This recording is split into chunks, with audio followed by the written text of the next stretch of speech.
recording. All right, cool. All right, so this is sort of the point of getting together today is twofold. One is we'll go over the expectations for the exam, and then we will also look at the actual questions for the exam. You should, you have those were dropped this morning at midnight.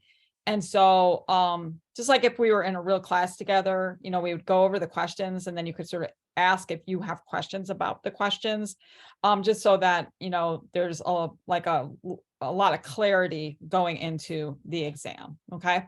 So as you know, this is a take-home exam that you have the questions, and then you have until Sunday night to work on them. Okay. Once you open the test, there's not a clock that starts. I mean, some students are like, well, once I open it, is it like a quiz? Do I have to complete it in 2 hours? That's not the case.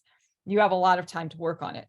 I don't think it'll take that much time to work on it, but I just, want to give students the time that they need, particularly as, we're getting towards the end of this week and moving towards spring break. I just want to make sure that people have the time that they need to dedicate to answering these questions. It is open book, open notes. Okay. And so as you'll see, I'm really, this is your opportunity to, one, demonstrate that you understand the course material, but it also gives you an opportunity to sort of think critically about some of the issues and topics that we've talked about this semester. So I'm going to go ahead and share my screen, and we'll bring up our Canvas site so we can take a look at the midterm exam information. Okay. All right. So scroll down to here. Okay. And so let's take a look at the midterm exam information. Okay. All right. So the midterm exam, it covers obviously the first half of the material for the class. Okay. And so it goes from topic 1 through topic 6. And you're going to see that the different questions correspond to the different topics. Okay. But in answering these questions, you can really pull upon everything that we've done up to this point in this semester. So you're not constrained in terms of, oh, this seems to be a topic 1 question, I'm only going to use topic 1 material. No, you can really use whatever material you think is important to help you fully answer the question. The exam is worth 15% of your grade, 150 points. Okay. There, as you know, if you've looked at the questions, there are 6 questions on the exam, and then you answer 4 of those questions. Okay. And when you download the questions, make sure that you save them to your desktop or a zip drive before you start working on them, and then save throughout. I know all of you know to do that. However, I've had students in the past who don't do that, and then they submit a blank document. And then I'm like, oh, you submitted the wrong document. And they go back and they didn't save their work, and they have to basically redo the exam.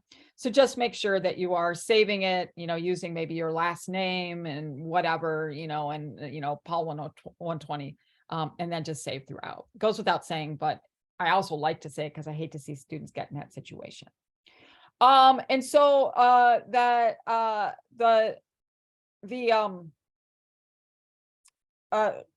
students often ask, how long should the exam be? Like, how long should their answers be? And as you're going to see when we take a look at the questions, you need to answer all the prompts in the question. Okay. And then develop your answers. Okay. So I think that about 2 pages, double-spaced type pages for each answer is about the ballpark. Okay. So for a total, as it says there, of about 8 double-spaced pages. Now, when you do the exam, I do actually want you to keep the question in the exam, and you can just skip over the ones you're not doing, since you only choose 4. And so I have you do that because, 1, it makes it easier for me to grade because the question's right there. And 2, it helps you answer the question because you can refer back to the question as you are working on it. Okay. But I bring that up because it doesn't, don't worry that, oh, I left the questions in, so it's really made my paper a lot longer than 8 pages. Okay. the questions itself don't count against or count towards your overall page count. Okay. So as I always tell students, about 2 pages for each question for a total of 8 pages. If it's a little less than 2 pages for question, that's okay. A little bit more than 2 pages for each question, that's okay. But if at the end of the day, you're looking at your exam and it's a total of 4 pages long, you're going to want to go back to the questions, your answers, and you're going to ask yourself, like, did I really, develop my points here? Did I really bring information from the course resources to support the points that I'm making? Okay. And so you'll want to go back and redevelop that. If your paper's a lot longer, if you're at the end, it's like 10 plus the 12 pages, you're going to want to go back and edit it out. You don't need to tell me everything you know about the topics. Okay. You need to answer the question. Okay. So sometimes students are like, tell me everything they know about like a particular subject matter. And it's like, you don't need to do that, right? Because that's just will become extraneous information. So just be targeted in how you're answering the question. So develop it, but don't add material that is not necessarily needed. And then I'll leave it to you to go through like what the best exams will do. All this is here. Make sure that you read it, before you work on the exam. That, when I grade these exams, I look that you're pulling on all the course material. You're not just referencing lectures. You're not just referencing the textbook. You're not just referencing the articles from, that for our discussions, but you're pulling upon all of that, right? Now you don't have to do that for each question. So let's say for question 1, you pull upon the textbook and the lecture. And then for question 2, you use the textbook and some of the articles. Maybe for another question, reference one of the videos we watched, like the 13th, etc. Right? So when I look at it in totality, I'll expect you to pull upon all of the, all of the different sources, like articles, lectures, textbook, okay, course commentary. So if you're only using the textbook, that you're going to get downgraded for that. I want you to, show that you can demonstrate your competency on all the resources. Okay. And you shouldn't need to, as it says here, that you don't need to, don't use external resources. Okay. Everything you need to answer these questions is in the course materials. Okay. Now, that being the case, if you come across an article and you're like, I must include, just drop me an email and say, hey, Professor Hinkinson, is it okay if I just use this resource? Is that cool? And I'll usually say yes. But do that sparingly. And really, it's not necessary at all. Okay. And I'll leave it to you that you should cite things. Okay. That I in the blue here, I basically tell you, give you some examples for how to cite, like just criminal justice, then the page number, topic 5, lecture 1. That's all you need to do. For any articles we're using, just last name of author and the date of the article. That's fine. Okay. Do note that if you use a direct quotation, it must be in quotation marks. Okay. And also cite it. Okay. Because if you're using an idea, then you can just use a citation, right? If you're rewording it, putting it in your own words, or just referencing an idea from the article or textbook, that's fine, just a citation. But if you're using a direct quote, you need to put that in quotation marks. And be judicious. Don't use too many direct quotes, right? I mean, just don't cut and paste stuff from the textbook or the articles, okay? Failure to do that could, that would be considered plagiarism. I don't think that will happen, but I just want my students to know because I've had it happen in the past. All right, I'm going to stop sharing and then I'm going to go around and I will ask folks if you have questions. Okay, so just looking at the expectations for the exam, do you have any questions about those expectations? And I'm just going to go student by student. We're a small group. Ariel, do you have any questions about the expectations? I'm good, thank you. How about Grace? No, I think it's pretty clear. Cool. Thank you. How about Katie? I don't. Okay. Kenzie? No, you laid it out really good. So I think that I'm good right now. Okay. Megan, Sandra, or Trisha, any of you guys? No, thank you. All right. Thank you. No. All right. Well, let's go ahead and take a look at the questions. Okay. So I'll go back to sharing the screen here.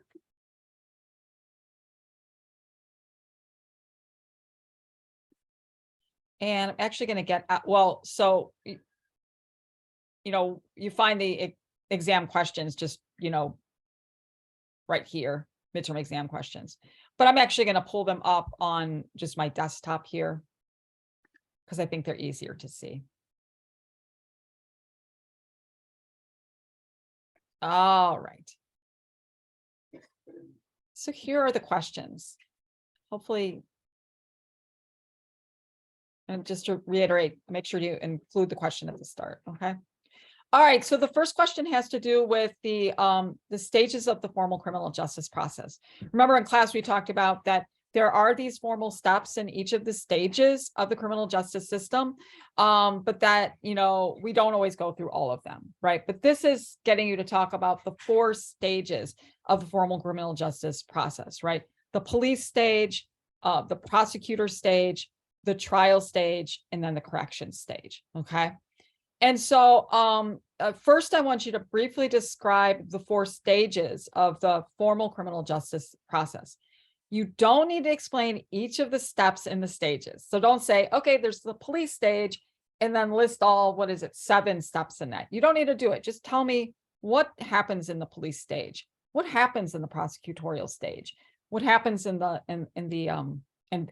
stages that follow. Okay. And so summarize that. Next, I want you to evaluate the steps associated with each stage. Now, as we know, crucial decisions are made at each step of the 4 stages in the process. So for each stage, identify the one step in that stage that you believe is the most essential step for achieving the goal of that stage. And more broadly, the goals of the criminal justice system, okay? So for example, there are 4 stages in the police stage. Of these steps, of those many steps in the police stage, which is the most important step for policing? Why is this step most essential? And you might even say, hey, why is this more essential than some of the other steps? Okay.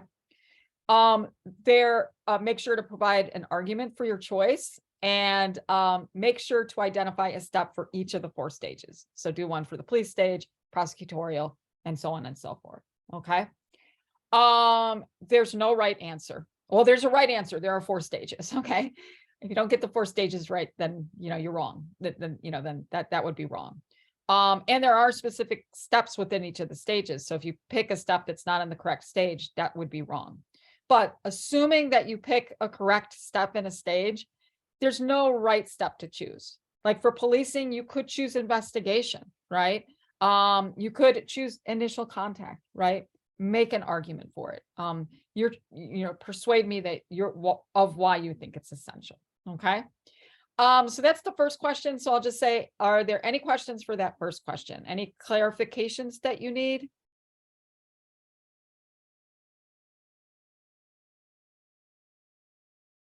All right, hearing none, we'll move on.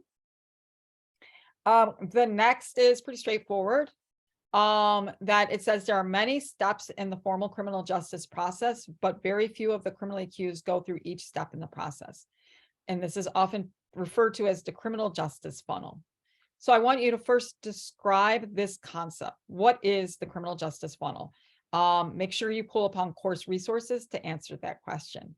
Next, explain the role that the courtroom work group and the criminal justice wedding cake play in that funneling effect. Okay. So what role does the courtroom work group play in that funnel? What role does the criminal justice wedding cake play in that, in contributing to that funnel effect? Okay. And then finally, overall, do you think the funnel is beneficial or detrimental to the administration of criminal justice in the United States? Okay. And, I always tell my students that's the critical, this is a critical thinking question. Okay. That one right there. There's no right or wrong answer to that. You could say it is beneficial to criminal justice. You could say, no way, it's detrimental. You could say there are both benefits and detriments. Okay. But I mean, I kind of like it when you just choose one just for efficiency's sake, but whatever, you can do what you want to do. But a lot of times students are like, it's beneficial cause, and then they say like one thing. And I'm like, that's not enough, right? So when it comes to those critical thinking questions, develop them, take them seriously. Not that you wouldn't, but I just it's just a hint there. Because it's oftentimes how you do on that critical thinking piece that really differentiates answers from the rest, okay? It also gives you an opportunity to think critically about what we're learning about, okay? I think that's a fun question. They're all fun questions. All right, so for question 2, any questions that y'all have?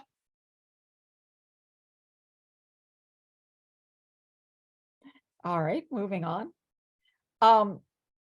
Question 3 is describe the key assumptions, values, and goals of the due process perspective and the non-interventionist perspective. What are the strengths of each approach? What are the weaknesses? In what way are these perspectives similar? How are they different? And so it's just basically a description and a comparison, okay? But then you get a chance to apply what you've learned, okay? So next, I want you to relate these two perspectives to the themes explored in the documentary, The 13th, which we just had our discussion on, which I'll start grading soon. And so describe briefly how a non-interventionist might react to the themes presented in the documentary. Briefly describe how a due processist would react to the documentary, okay? And then make sure to reference specific examples from the 13th when explaining how these perspectives would react to the documentary, okay? So I'm just asking you to like put on your due process glasses and then imagine that you're watching that movie through those glasses, and how would they react to it? Like, what is something in the documentary that would really make the due process blood boil? And same with the non-interventionist, or what would they be like excited about? Not that I think there's a lot to get excited about in that movie, right? Or like cheerful about, but you know, maybe there is. And so that's what I want you to do in that question, okay? In that case, you know, there are kind of right or wrong answers. I mean, if you're saying something that the due process would be got angry about, but it was really like the crime control perspective, you know, that wouldn't be correct. So any questions about that question? All right, you guys are an easy group. Let's move on. So this is very straightforward. We learned about 3 tools for measuring crime: the Uniform Crime Report, the National Crime Victimization Survey, and the self-report surveys, okay? I want you to describe how these tools measure crime in the United States. I want you to tell me what the strengths and weaknesses are associated with each of these tools. And then finally, if you could only have one, self-report, crime victimization survey, or Uniform Crime Report, if you could only have one tool that gives us information about crime in the United States, which would you select and why? Okay. And defend your position there. All right. Note to the wise, you don't need to tell me everything in the textbook and everything in the lecture about each of these tools. Summarize. Okay. You trust your judgment, like put in enough so that you know that you're giving me enough evidence that you understand these. Okay. And you don't need to tell me every weakness and every strength associated with it. You could say, you know, the main weakness with the Uniform Crime Report is X, but its main strength is this, right? You can do that. Okay. You don't need to tell me everything. Okay. And just make a strong case. Again, this is going to be that critical thinking point, and don't be scared to think out of the box on this, right? I mean, one might look at this and be like, oh, one of those probably isn't the best tool to rely on. Oh, maybe make a case for it. Okay. Or just go with one that you think is the best tool. Okay. All right. Any questions about question 4? All right, cool. The next one is give you an opportunity to compare and contrast the sociological theories of crime and the rational choice theories. So for each perspective, address how these perspectives explain why people commit crimes and how best to prevent or reduce crime. In what ways are these perspectives similar? How are they different? And of the two, which do you think provides a better understanding of why people commit crimes? Okay. Explain your answer. Pretty straightforward. Okay. Not a lot.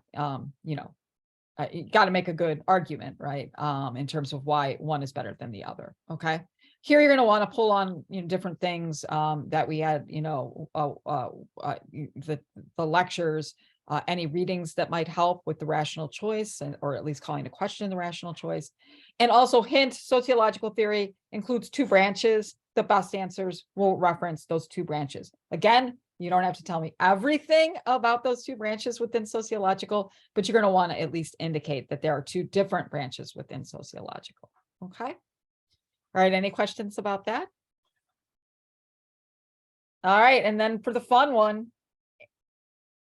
this is question 6.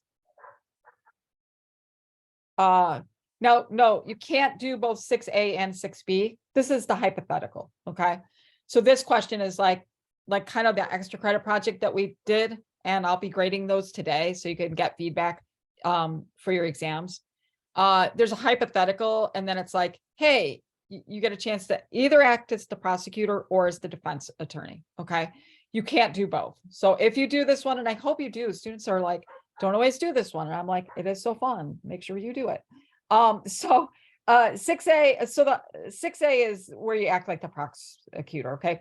First, you need to, identify and describe the elements of the crime, actus reus, mens rea, etc. Okay.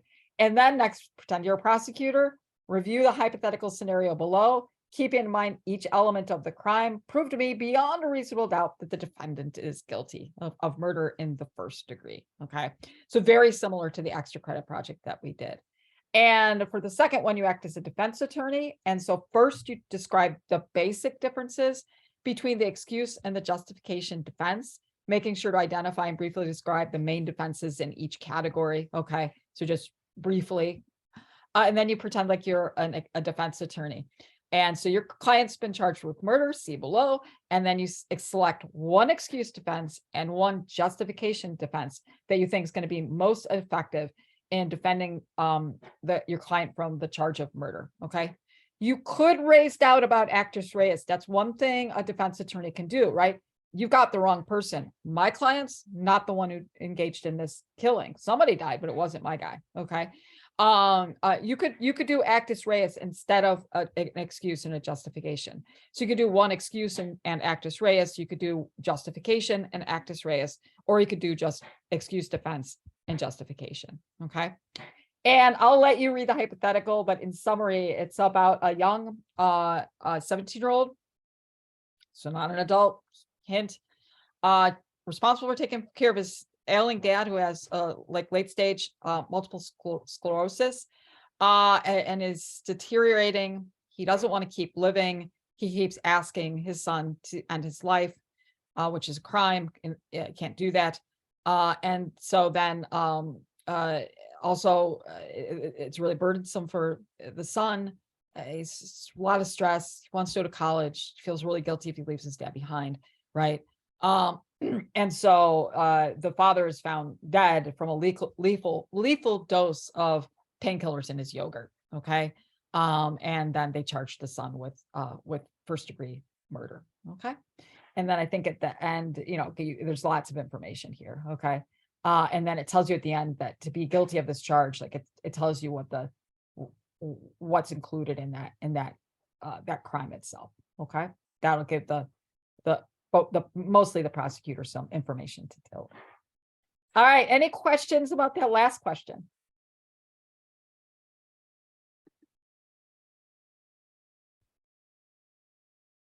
All right. So hearing none, let's see. Megan, which one are you most excited about answering, Megan? Probably the one that's most like the extra credit. I like reading them and then applying that. That makes me happy. Katie, what are you thinking about? Besides the hypothetical, which one jumps, or do you like the hypothetical too? Is there another one that you're like chomping at the bit to answer? The one I'd probably do first is 6A. Okay, cool. Prosecutor. Excellent. Anyone else want to jump in about a question they're excited about?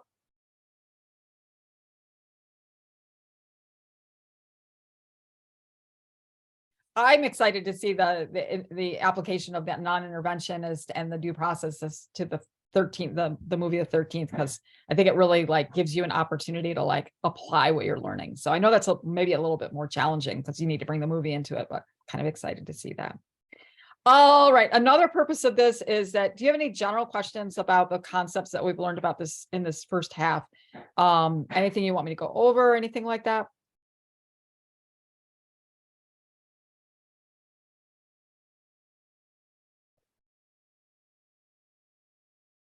All right. Well, hearing none, then we'll call it a day here. So anyways, thanks for attending. I'm around, we have spring break, but I mean, like, that's not until next week, but I'll even be around during spring break if you're working on your paper or starting to read locked in. But But between now and Sunday, if you have questions about, as you're working on it, don't hesitate to text, email, we can do a meeting, whatever. I can't tell you the answers to the questions, but I can definitely give you like clarifications along the way. I have full confidence that y'all are going to do great. So have fun with it. And then I really hope you enjoy your spring break. I mean, I think we're all burnt out. And so hopefully you can find some time to relax. All right. So thanks for attending. I appreciate it. And I will talk to you again soon. Okay.